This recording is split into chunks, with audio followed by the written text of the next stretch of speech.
Dave, 59 goals in a season. Heck, we're trying to get 59 goals in a season. But George, 153 goals. Dave, 226 assists. So as I'm saying that, at first our guys are kind of like, their eyes got real big. Then they started shaking their heads, and then they actually started laughing, you know, because they couldn't believe. Actually, a couple of the players wanted to see the paper. They said, "Coach, let me see." And they actually saw what else you did, and they're just amazing. But there's one person that isn't here tonight, and that's the real Coach Riley. And he's looking down, for sure, with a big smile on his face, because he sees his guys. You know what? When he talked about it, and people would say, you know, everyone talked about the Olympics and you know, gold medal and absolutely, but you want to see him get a glitter in his eye, a twinkle in his eye when he talked about his family, when he talked about being a Navy pilot serving his country, and when he talked about his cadets, when he talked about coaching at West Point. And as somebody who grew up at West Point and watched not only the three of you, but all the others in this room play, I often wondered why he stayed. I'm like, Dad, like, why doesn't he go to BC? Like, no disrespect to you guys, but like, why doesn't he go to BC or BU? Or like, why does he stay at West Point? Now, having had the chance to sit in his chair, I know why he stayed. You know, the opportunity to coach cadets like all of yourselves makes this the greatest coaching job in all of college sports.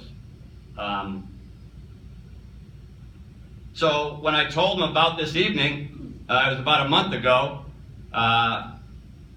and as you can imagine, my dad, he said, wow, he said, I got to be there for that.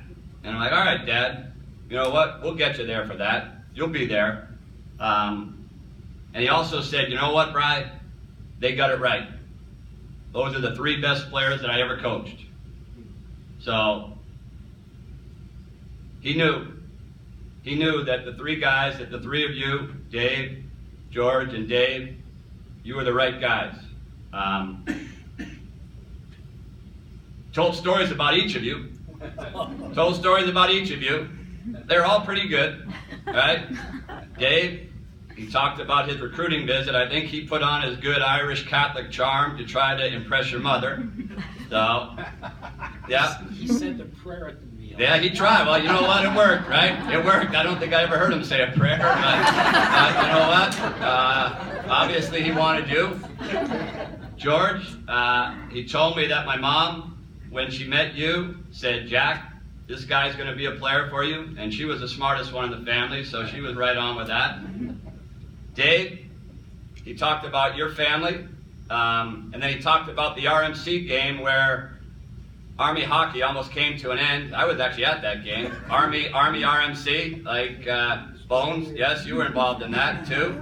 The soup actually coming down to the locker room, and he threatened to end Army hockey right there and then. But luckily, you guys survived that. But your biggest accomplishment to him, to my dad, weren't the numbers that you guys put up. It's what you accomplished after you graduated from West Point. And he was so proud of you guys. And I do have one story that kind of relates to Army hockey as it is today and the three of you with my dad. So my dad's not a quiet, shy guy. He would come to our games, and actually a few years ago, I'm sorry, Father, but I hear it, Jesus Christ. And I'm like, he sounds like he's on the bench. And I look, and he's on the bench. Like, he is on the bench. And his foot is up. And 2 seconds later, I hear all this commotion. I look down, and he had fallen down. The players are lifting him up. And so afterwards, I called my brothers, Jay, Mark, Rob. I said, guys, one of you guys has to tell Dad that he cannot be on the bench during games. And his reply was, I was never on the bench, right?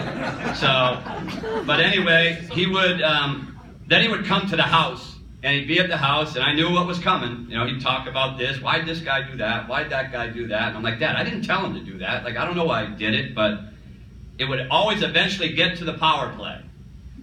Right? You guys need to use my power play. And here it was, the salt, pepper shakers, whatever, a spoon, a knife, a fork, and he'd say, Brian, here's what you do. The puck goes from D to D, down here, back up, over, down, and you can either go to the guy in the middle or the guy in the back door. I said, yeah, Dad, that looks great. I saw it work. You know what? I know. I said, but things have changed a little bit. Now guys are a little bit more aggressive on the kid. It's different. Now, like, you got to try it. And again, the next time. Finally, I'm like, all right. So here it comes. And same thing, right. Give it down here to the D, over, down here, back, over, down, and there it is. I said, Dad, have you not noticed we don't have Merhar, Clark, or Rost out there, so it's and he looks and he said, sorry, Father. Jesus Christ, Brian, I never thought of that.